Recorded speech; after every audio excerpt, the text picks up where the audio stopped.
Hello friends, मैं किरण UP competition रूप में आपका बहुत बहुत स्वागत करती हूँ। दोस्तों, आज हम स्टैटिक जीके की एक नई सीरीज़ स्टार्ट कर रहे हैं जो आपकी सभी प्रतियोगी परीक्षाओं की दृष्टि से बहुत महत्वपूर्ण है। तो दोस्तों, इस सीरीज़ को आप अच्छे से देखिए और अच्छे से पढ़िए। ये सीरीज़ बहुत इंपॉर्टेंट है आपकी सभी परीक्षाओं की दृष्टि से। तो चलिए दोस्तों, स्टार्ट करते हैं आज का पहला क्वेश्चन। आज का पहला क्वेश्चन है, कर्क रेखा भारत के कितने राज्यों से होकर गुजरती है? देखिए दोस्तों, जो कर्क रेखा है भारत के 8 राज्यों से होकर गुजरती है। 8 राज्यों में अगर पूछ ले कौन कौन से राज्य हैं, तो उसमें देखिए राजस्थान, गुजरात, मध्य प्रदेश, छत्तीसगढ़, झारखंड, पश्चिमी बंगाल, त्रिपुरा और मिज़ोरम शामिल हैं। चलिए दोस्तों, बढ़ते हैं नेक्स्ट क्वेश्चन की ओर। नेक्स्ट क्वेश्चन है, सत्यार्थ प्रकाश पुस्तक के लेखक हैं। सत्यार्थ प्रकाश पुस्तक के लेखक दयानंद सरस्वती हैं। चलिए नेक्स्ट क्वेश्चन की ओर। नेक्स्ट क्वेश्चन है, कर्क रेखा को 2 बार कौन सी नदी काटती है? देखिए दोस्तों, कर्क रेखा को 2 बार माही नदी काटती है। अगर आपसे पूछे कि विषुवत रेखा को 2 बार कौन सी काटती है, तो जायरे या कांगो नदी काटती है। अगर आपसे पूछ ले कि मकर रेखा को 2 बार कौन सी नदी काटती है, तो दोस्तों साउथ अफ्रीका में यानी कि अफ्रीका में ये लिम्पोपो नदी काटती है मकर रेखा को 2 बार। चलिए नेक्स्ट क्वेश्चन, पुना पैक्ट कब हुआ? पुना पैक्ट 1932 में हुआ दोस्तों। चलिए नेक्स्ट क्वेश्चन की ओर बढ़ते हैं, बंगाल में द्वैत शासन किसने लागू किया? दोस्तों देखिए, बंगाल में सबसे पहले जो द्वैत शासन है वो क्लाइव ने लागू किया, लेकिन इसको ख़त्म किसने किया? वॉरेन हेस्टिंग ने ख़त्म किया। चलिए नेक्स्ट क्वेश्चन की ओर बढ़ते हैं, भूमध्य सागर का प्रकाश स्तंभ किसे कहते हैं? दोस्तों, जो भूमध्य सागर का प्रकाश स्तंभ है ये स्ट्राम्बोली को कहते हैं। नेक्स्ट क्वेश्चन, हिंद की चादर किसे कहते हैं? इसका सही आंसर है गुरु तेग बहादुर। गुरु तेग बहादुर को हिंद की चादर कहते हैं। चतुर्थ बौद्ध संगति कहाँ हुई? देखिए दोस्तों, जो चतुर्थ बौद्ध संगति है ये कुंडलवन में हुई, जो कि कश्मीर में है।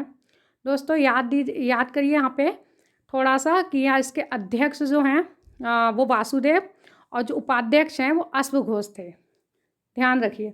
नेक्स्ट क्वेश्चन, बलवंत राय मेहता समिति किससे संबंधित है? दोस्तों, जो बलवंत राय मेहता समिति है पंचायती राज व्यवस्था से संबंधित है। ये जो पंचायती राज व्यवस्था है ये आपको पता है आर्टिकल 40 में है, और हमारे यहाँ त्रिस्तरीय जो पंचायती राज व्यवस्था है बलवंत राय मेहता ने सिफारिश की थी, वो त्रिस्तरीय लेवल की थी। तो दोस्तों ध्यान रखिए कि ये जो पंचायती राज है बलवंत राय मेहता समिति है पंचायती राज व्यवस्था से संबंधित है। चलिए नेक्स्ट क्वेश्चन, परमाणु कार्यक्रम के जनक कौन है? Doctor Homi Jehangir. Next question, Chipko Andolan किससे संबंधित है? देखिए दोस्तों, जो चिपको आंदोलन है ये वनों की कटाई से रोकने से संबंधित है। यहाँ पे क्या करते थे लोग, वनों से चिपक जाते थे कि वनों को काटने से पहले हमें काट दो, लेकिन वन नहीं कटना चाहिए। तो ये उत्तराखंड से संबंधित है। नेक्स्ट क्वेश्चन, अनुच्छेद 17 का संबंध किससे है? दोस्तों, अनुच्छेद जो 17 है इसका संबंध अस्पृश्यता का अंत से है, जबकि अनुच्छेद अगर 18 पूछ ले तो इसका किससे है? उपाधियों के अंत से है। दोस्तों ध्यान रखिए। नेक्स्ट क्वेश्चन, एक्वारेजिया में कौन कौन से अम्ल होता है? दोस्तों, जो एक्वारेजिया है इसमें हाइड्रोक्लोरिक अम्ल और नाइट्रिक अम्ल होता है। हाइड्रोक्लोरिक अम्ल को HCl, जबकि नाइट्रिक अम्ल को HNO3 कहते हैं। नेक्स्ट क्वेश्चन, SCO की स्थापना कब हुई? दोस्तों, जो SCO है यानी कि तो इसकी स्थापना कब हुई है? 1996 में। इसका मुख्यालय कहाँ है? बीजिंग में इसके मुख्यालय है। द्वितीय पंचवर्षीय योजना का किस मॉडल पर आधारित थी? देखिए दोस्तों, जो द्वितीय पंचवर्षीय योजना है ये महालनोबिस मॉडल पर आधारित थी।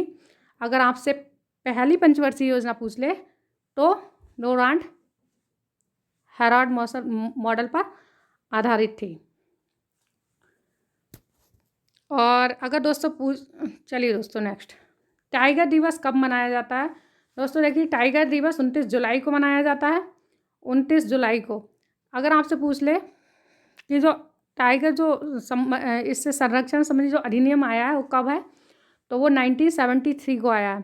स्वीडन में स्टॉकहोम में एक समझौता सम्मेलन हुआ था 1972 में, उसी के तहत इंदिरा गांधी यहाँ से गई थी और उसके आने के पश्चात उन्होंने जो वन्य जीव संरक्षण अधिनियम स्टार्ट किया 1972, जिसके तहत 1973 में क्या हुआ, टाइगर अधिनियम आया। ठीक है। नेक्स्ट, सार्क का नवीनतम सदस्य कौन सा है? दोस्तों सार्क का जो नवीनतम सदस्य है वो अफगानिस्तान है। आप जानते हैं कि सार्क जो है इसका मुख्यालय काठमांडू में है। सार्क की स्थापना 1985 में होती है। चलिए नेक्स्ट क्वेश्चन, भिलाई राउरकेला दुर्गापुर लौह इस्पात की स्थापना किस पंचवर्षीय योजना में हुई? दोस्तों जो भिलाई राउरकेला और दुर्गापुर है, इसकी जो इस्पात की स्थापना है, लौह इस्पात की संयंत्र की स्थापना है, ये द्वितीय पंचवर्षीय योजना के दौरान हुई, जिसमें आप कहा भी गया है कि उसमें उद्योगों पे द्वितीय पंचवर्षीय योजना में उद्योगों पे बल दिया गया, जबकि पहली पंचवर्षीय योजना में कृषि पे बल दिया गया। तो जब उद्योगों पे बल दिया गया द्वितीय पंचवर्षीय योजना में, तो भिलाई राउरकेला दुर्गापुर में क्या हुआ, लौह इस्पात संयंत्र की स्थापना हुई। देखिए दोस्तों, जो राउरकेला है वो जर्मनी के सहयोग से बनाया गया, जबकि दुर्गापुर ब्रिटेन के सहयोग से, जबकि भिलाई रूस के सहयोग से बनाया गया। चलिए नेक्स्ट क्वेश्चन, जादूगोड़ा का संबंध किस खनिज से है? दोस्तों जादूगोड़ा का संबंध यूरेनियम से है। फॉरवर्ड ब्लॉक की स्थापना किसने की? नेक्स्ट क्वेश्चन है दोस्तों, फॉरवर्ड ब्लॉक की स्थापना सुभाष चंद्र बोस ने की।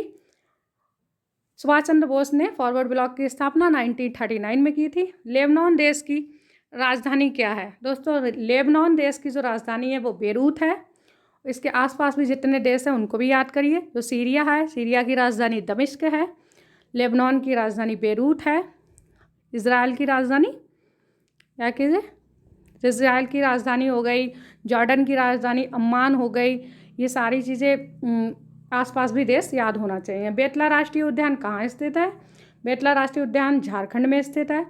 नेक्स्ट क्वेश्चन, नाबार्ड की स्थापना किस समिति की सिफारिश पे हुई? दोस्तों जो नाबार्ड है इसकी स्थापना शिवरमन समिति की सिफारिश पे हुई। दोस्तों नाबार्ड की स्थापना कब हुई थी? नाबार्ड की स्थापना 12 जुलाई 1982 को हुई थी, जो कि शिवरमन समिति की सिफारिश पे की गई थी। चलिए दोस्तों नेक्स्ट क्वेश्चन, सेबी की स्थापना कब हुई? दोस्तों देखिए, सेबी की स्थापना 1988 में हुई, लेकिन इसके लिए जो अधिनियम आया है वो 1992 में आया। दोस्तों ध्यान दीजिए इस क्वेश्चन को, इसके लिए अधिनियम 1992 में आया है, जबकि इसकी स्थापना 1988 में हुई है। नेक्स्ट क्वेश्चन, राज्य पुनर्गठन आयोग का संबंध किस संविधान संशोधन से है? देखिए, जो राज्य पुनर्गठन आयोग बना उसका संबंध 7वां संविधान संशोधन 1956 से है। चलिए दोस्तों, हम अपनी सीरीज़ को यहीं समाप्त करते हैं। दोस्तों हमारी सीरीज़ कैसी लगी कमेंट बॉक्स में कमेंट करके ज़रूर बताएं। चलिए दोस्तों, मिलते हैं नेक्स्ट वीडियो में, तब तक के लिए नमस्कार।